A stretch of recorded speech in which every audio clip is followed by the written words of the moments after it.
Web technologies తీసేస్తున్నాము. ఇంతకుముందు database management systems, ఇంకా C++, జావా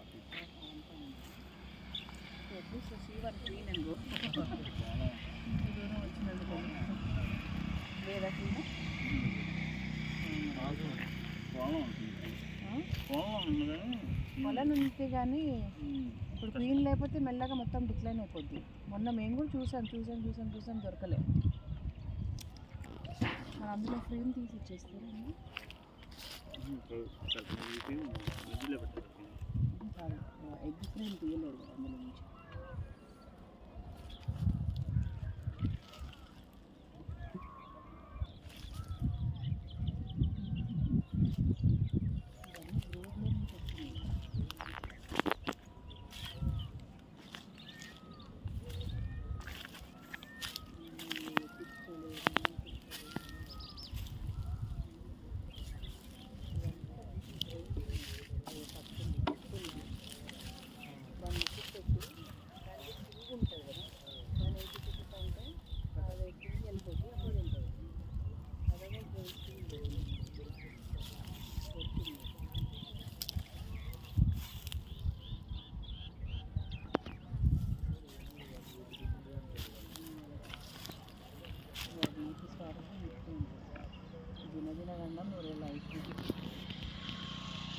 ఉన్న లైఫే 40 days, అందులో ఎప్పుడైనా అయిపోతుంది.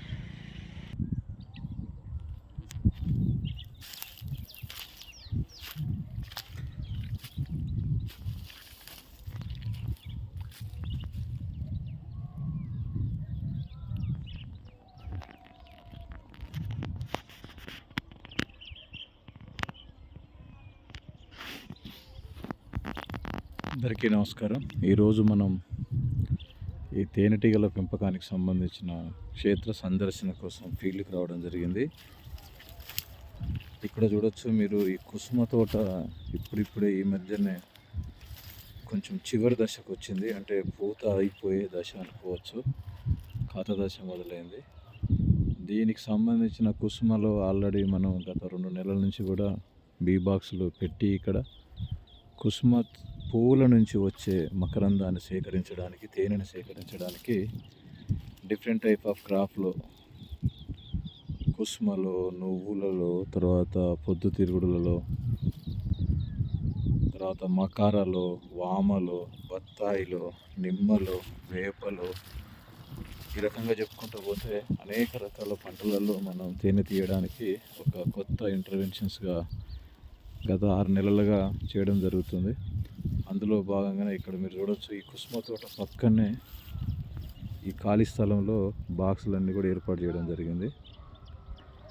ఇక్కడ ఇందిరారెడ్డి మేడం చాలా క్లియర్గా ఏంటంటే ఒక కాన్సెప్ట్ మీద ముందుకు వెళ్తుంది. ఇప్పటి వరకు మనం తెలంగాణలో తేనెటీగలే బతుకాయి అని కొంతమంది ప్రచారం చేస్తున్న దగ్గర నుంచి తేనెటీగలని బతికించడము, తేనెటీగలని బాక్సులలో కొత్త తేనెటీగలని అభివృద్ధి చేస్తూ, వాటితో పాటు తేనెని కొత్త రకాలుగా, అంటే ఉదాహరణకు చెప్పాలంటే ఎక్కడి నుంచో తయారైన తేనెని తేవడం కాకుండా మన తెలంగాణలోనే వివిధ రక పంటలు, కంది కానీ, తర్వాత ఇట్లా కుసుమ కానీ, నువ్వులు కానీ, జొన్న కానీ, ఈ పక్క చూడొచ్చు మీరు, అక్కడ కొంచెం దూరంగా చూస్తే జొన్న ఎంత పచ్చగా ఉంది అంటే, జొన్నలో కానీ ఇటు పక్కనే చూడొచ్చు మీకు, ఇక్కడ మొత్తం కుసుమ, ఇది సాఫ్లవర్.